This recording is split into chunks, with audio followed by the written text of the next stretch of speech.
The dining room was filled with a cacophony of laughter, the kind that felt foreign to me as I sat at the edge of the table, a mere spectator in my own family.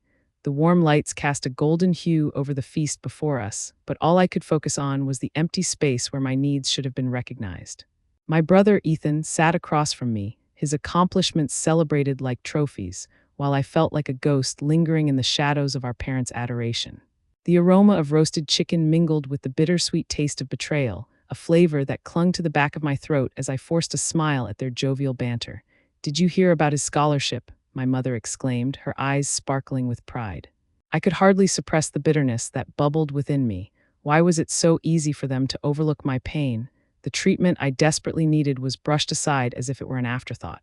I glanced at my father, his face a mask of indifference, completely absorbed in my brother's achievements. In that moment, I felt invisible, reduced to a mere footnote in my family's story. The laughter crescendoed and I attempted to join in, but it felt hollow, like trying to fit into a dress 2 sizes too small. I could hear my heart pounding in my ears, drowning out their joy. My thoughts spiraled back to the reality of my illness, the countless hours spent in sterile hospital rooms, and the stark contrast between my brother's bright future and my uncertain one. I had always been the second choice, the one who was supposed to understand. But tonight, the weight of that understanding pressed down on me like a heavy stone. As the meal progressed, I caught glimpses of my parents exchanging proud smiles, their eyes gleaming with dreams they had crafted for Ethan. They were unaware of the storm brewing within me, a tempest of anger and confusion as I grappled with the truth. "Why do you keep doing this?" I wanted to scream, but the words remained lodged in my throat, choked by a mixture of fear and indifference. I felt the urge to confront them, to make them see me, to make them acknowledge my suffering, but the thought of their reaction paralyzed me. The moment was pregnant with tension, the air thick with unspoken words. I could feel the resentment clawing at my insides, demanding to be voiced, yet I remained silent. The dinner ended, leaving me with a sense of unease, a gnawing realization that I needed to confront my parents. I needed them to understand that I was not just a shadow of my brother. I was a person deserving of love and care too. That night, as I lay in bed, I replayed the dinner in my mind, the laughter ringing like a cruel joke. I could feel the tears prickling at the corners of my eyes, but I refused to let them fall. I was tired of being overlooked, tired of being the second choice. I needed to find my voice, and soon I would. This was not just about my treatment. It was about reclaiming my worth in a family that had forgotten me. The quiet of my room was suffocating, the walls painted a pale blue that seemed to mock my emotional turmoil. I sat on my bed, the sheets rumpled and cold beneath me, as the weight of my parents' betrayal pressed down like a heavy fog. My breath came in shallow gasps, the air thick with the scent of lavender from the diffuser in the corner, an attempt at calm that felt utterly misplaced. I wrapped my arms around my knees, feeling the coolness of the fabric against my skin, a stark contrast to the heat rising in my chest. As I replayed the events of the dinner in my mind, a wave of anger surged through me. How could they choose him over me? I thought, clenching my fists tightly. The memory of my brother's smug smile during the slideshow was etched into my mind, his accomplishments celebrated while I sat in silence. I could almost hear their laughter echoing in my ears, a haunting reminder of my exclusion.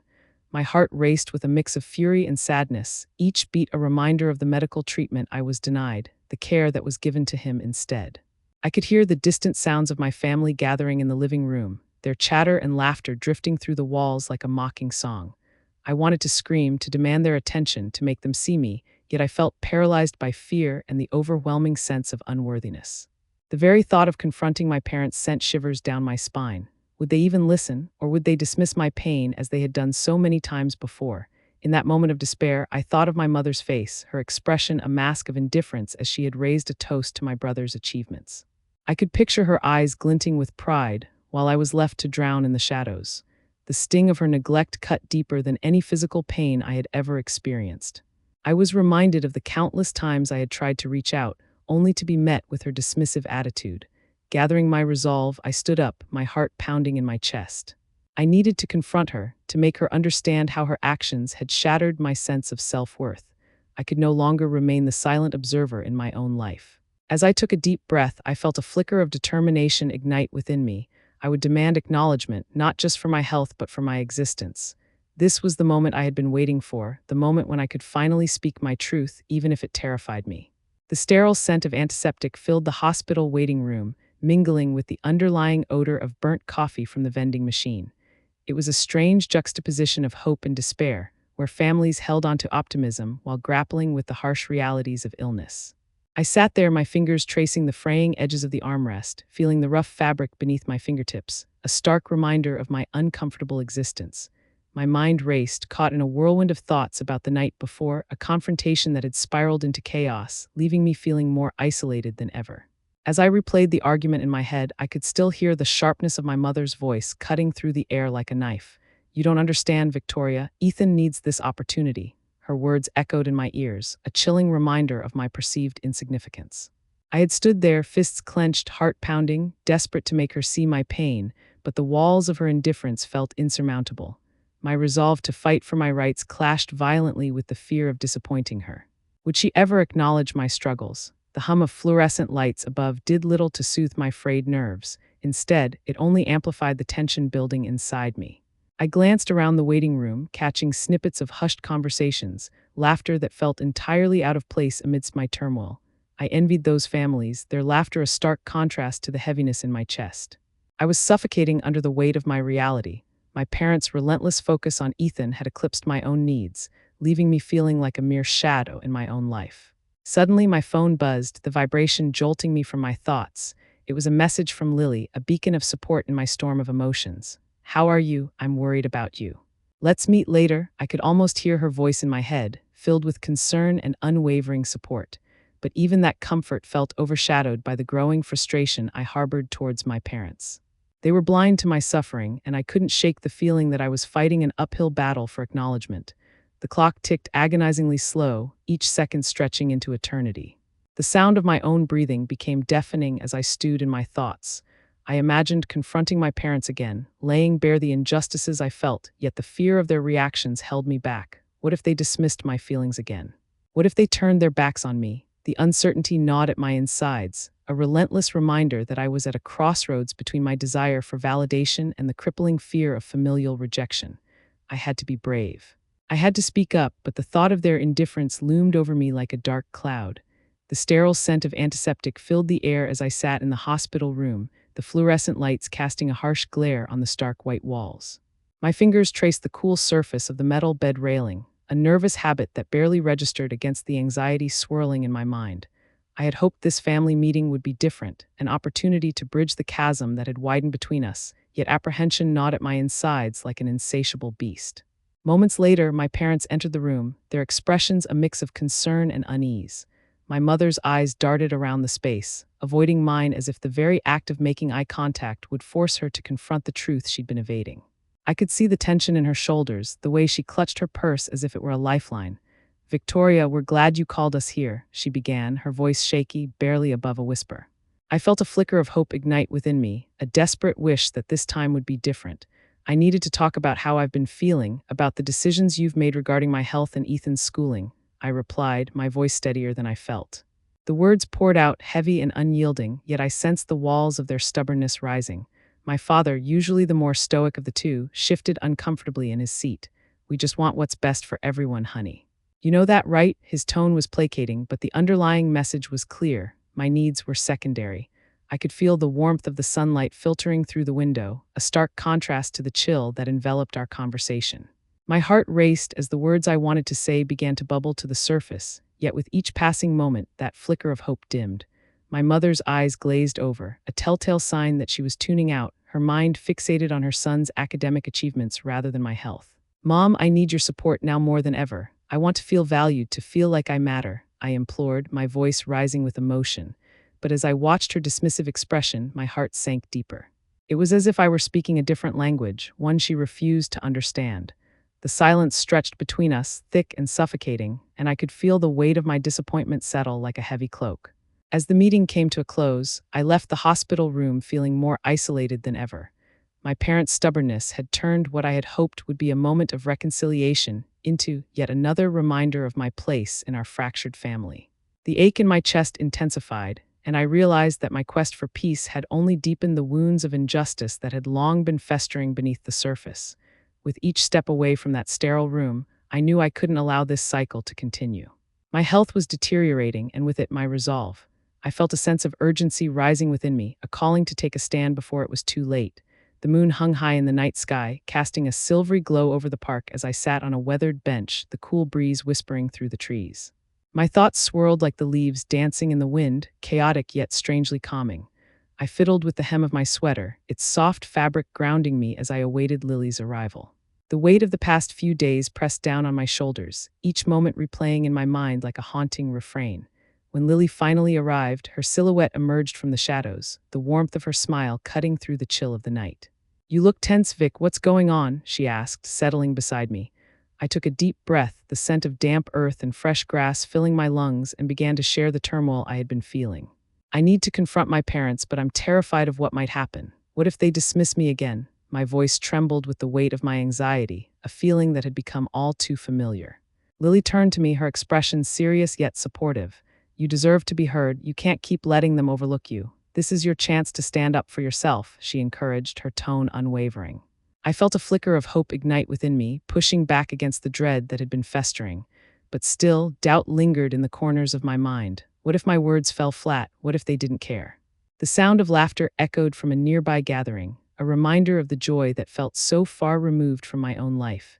I clenched my fists, the rough wood of the bench digging into my palms as I fought against the rising tide of frustration. I just want them to understand how deeply their actions have hurt me. I want them to see me, to acknowledge me, like I'm not just some shadow in their lives, I confessed, my voice barely above a whisper.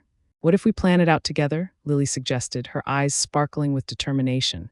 "We could write down what you want to say, practice it even. You'll feel more prepared that way." The idea resonated with me, a lifeline in a sea of uncertainty. I nodded slowly, feeling the tension in my chest begin to ease. As we sat there, surrounded by the cool night air and the distant sounds of laughter, I felt a renewed sense of resolve wash over me. I was ready to confront my fears, to reclaim my voice in this tangled web of family dynamics. With Lily by my side, I began to sketch out my thoughts, each word a step closer to the confrontation I desperately needed to have. It was time to break the silence and demand the recognition I craved. The living room felt like a pressure cooker, the air thick with unspoken words as I faced my parents. The flickering light from the chandelier cast eerie shadows on the walls, heightening the tension that buzzed around us. I stood at the center of this heated battleground, heart racing, palms sweaty against my sides. The faint scent of the lavender candle I had lit earlier clashed with the bitterness of the moment, serving as a reminder of the calm I desperately sought. "Why can't you see me?" I demanded, my voice steady but laced with emotion. My mother's face twisted in disbelief, her eyes narrowing as if my words were an affront. "Victoria, this isn't about you. Ethan needs us right now, and you know that," she shot back, her tone sharp, slicing through the already charged atmosphere. The dismissal felt like a slap, igniting the simmering anger within me. My brother's achievements hung in the air like a trophy, a constant reminder of the favor he had always received. I clenched my fists, nails digging into my palms. I would not let her words belittle my pain any longer. "I'm here too. I needed you and you chose him," I shouted, the words spilling out like a dam bursting, each syllable a release of pent-up frustration. Silence enveloped us, heavy and suffocating, as I watched my father's expression shift from confusion to concern. "This isn't the time for this, Victoria," he finally interjected, his voice strained. I could see the internal conflict etched on his face, torn between his wife and daughter, but I was done retreating. "No, Dad, it's time for you both to face what you've done. I am not second place in this family." The finality of my declaration hung in the air, a raw truth laid bare. I felt a sense of catharsis wash over me. The fight had ignited something deep within. Yet as I stood there, breathing heavily, the realization hit me hard. This was only the beginning. The chaos of my emotions swirled around us, and I knew the aftermath would be just as tumultuous, but I was finally ready to confront the truth, however painful it might be. As the weight of my words settled, I could feel the ground beneath me shifting. This confrontation was a pivotal moment, setting off a chain reaction that would change everything. I prepared myself for the fallout, knowing that this time I would not back down. I deserved to be seen, to be heard. In the aftermath of the confrontation with my parents, the walls of my home felt more oppressive than ever, each corner echoing with the unresolved tension of our family dynamics. I sat on the edge of my bed, the familiar quilt beneath me suddenly feeling foreign, as if it had absorbed all the unspoken words that had filled our household. The faint scent of lavender still lingered in the air, but it no longer brought solace. Instead, it reminded me of the emotional storm I had just weathered. I picked up my notebook, flipping through the pages filled with my thoughts and emotions. The words I had written during my late-night planning sessions now felt like a call to arms, urging me to take decisive action. I recalled Emma's supportive words, her belief in my right to demand recognition and respect. I needed to channel that energy into a plan, one that would not only address my grievances but also create a path toward healing, even if it meant facing the painful truth of our family's division. The memories of the confrontation replayed in my mind, each word and expression etched into my memory. The look of shock on my mother's face, the defensive posture of my father, these moments fueled my determination. I needed to stand firm, to remind them that I was not just an afterthought in their lives. I envisioned gathering my parents together again, this time with a clearer purpose. To outline the changes I wanted to see in our family dynamics. As I formulated my plan, I felt a mixture of sadness and acceptance wash over me. I would no longer be the silent observer, waiting for my family to recognize my worth.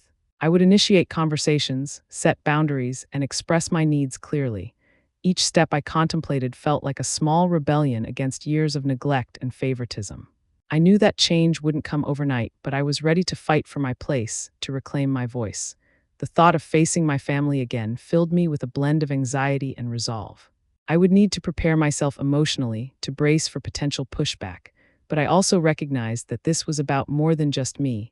It was about breaking the cycle of silence and hurt that had defined our interactions for too long.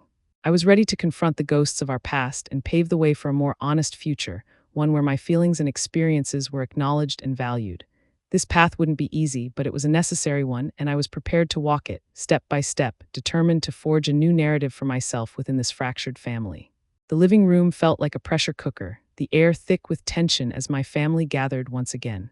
The warm glow from the overhead lights did little to soften the hardness in my mother's eyes, which pierced through the gathering like a spotlight demanding attention. I stood at the center of this emotional storm, my heart pounding, an uneasy mixture of fear and resolve swirling within me.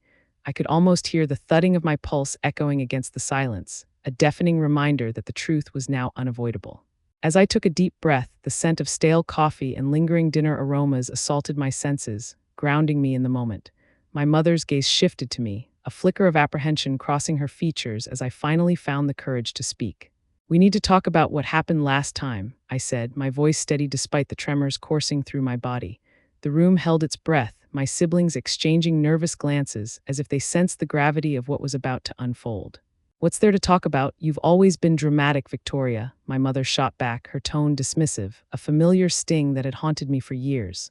But this time I refused to shrink back. I could feel the warmth of tears threatening to spill over, but I blinked them away, channeling my pain into strength. "This isn't about being dramatic. It's about being seen, being valued. You funded Ethan's college while I needed medical treatment. How can you not see the betrayal?" My voice quivered with raw emotion, each word a brick I laid down on the path toward my truth. A heavy silence enveloped the room, punctuated only by the distant ticking of the clock on the wall, each tick amplifying the weight of my revelation. My father shifted uncomfortably, and I could see his eyes darting between my mother and me, a silent plea for peace lingering in the air. But peace had eluded us for too long. "You think you're the only one with challenges," my mother countered, her voice rising, a defensive shield against my accusations. "No, but I'm the only one who feels invisible in this family," I retorted, the anger pouring forth like a dam breaking. My siblings flinched at the intensity, but I could see Daniel's expression soften, a flicker of understanding passing between us. I pressed on, my heart racing, fueled by a mixture of fear, anger, and hope. Each word I spoke was a step toward liberation, a declaration that I would no longer be shackled by their indifference. In that moment, everything shifted. My mother's defenses began to crumble, the walls she had built around her heart showing cracks. "I didn't realize, I thought I was doing the right thing for the family," she admitted, her voice trembling.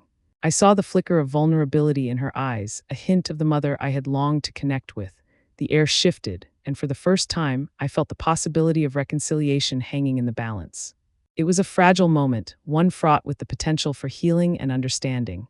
I took a step closer, my heart clamoring for the connection we had both been too afraid to reach for.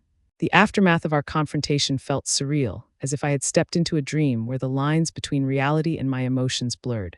The dining room, once filled with tension, now held an uncomfortable quiet, the remnants of our heated words hanging in the air like a dense fog.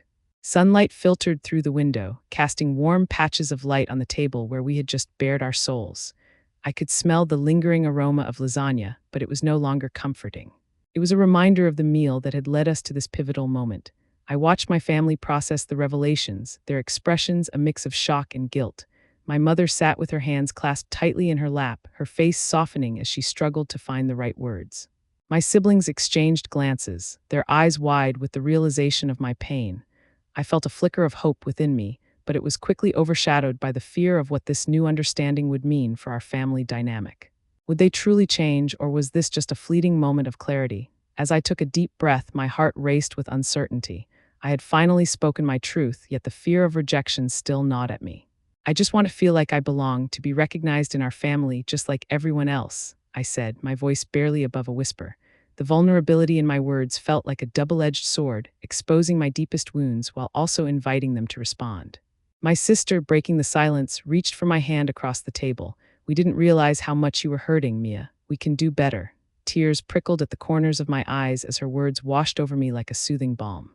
The weight of years of isolation began to lift, replaced by the fragile hope that perhaps things could change.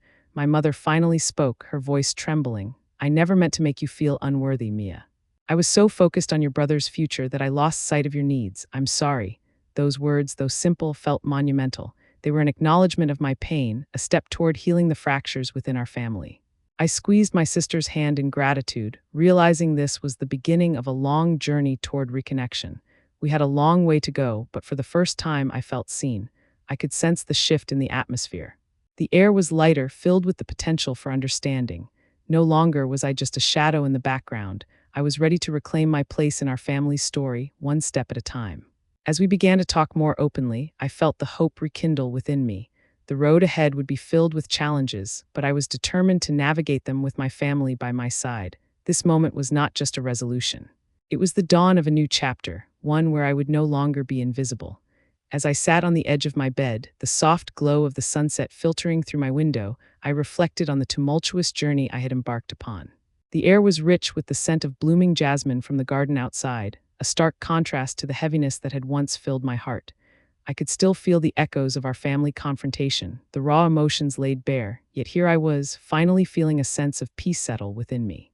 My fingers brushed against the notebook where I had poured my thoughts, the pages now a testament to my struggle for recognition and belonging. I had faced the shadows that loomed over my family dynamics, and though the road ahead remained uncertain, I felt fortified by the newfound understanding we had fostered together. Each day brought its own challenges, but I was no longer alone in this fight. My siblings and I had begun to rebuild the connections that had frayed, and the laughter that once felt foreign now echoed warmly in our home. I remembered the words of my best friend Emma, reminding me that I was worthy of love and acknowledgement. The journey had taught me the importance of vulnerability, of standing up for myself, and of the strength that comes from confronting painful truths. My heart swelled with gratitude for the love that, although complicated, was worth every moment of struggle. As I prepared to share my story with the world, I felt a sense of urgency to inspire others who might be wrestling with similar feelings of invisibility. This was not just about my journey, but about the collective experiences we all navigate in our families. I wanted to encourage those who felt unheard to find their voices, to seek the connections that bind us together, and to embrace the beautiful messiness of family life. It was time to reach out, to connect, and to share this journey with others. So if you resonate with my story, if you too have faced the complexities of family dynamics and the struggle for recognition, I invite you to join me on this journey. Subscribe to the channel and activate the bell. Together, let's explore the depths of our experiences and find strength in our shared narrative.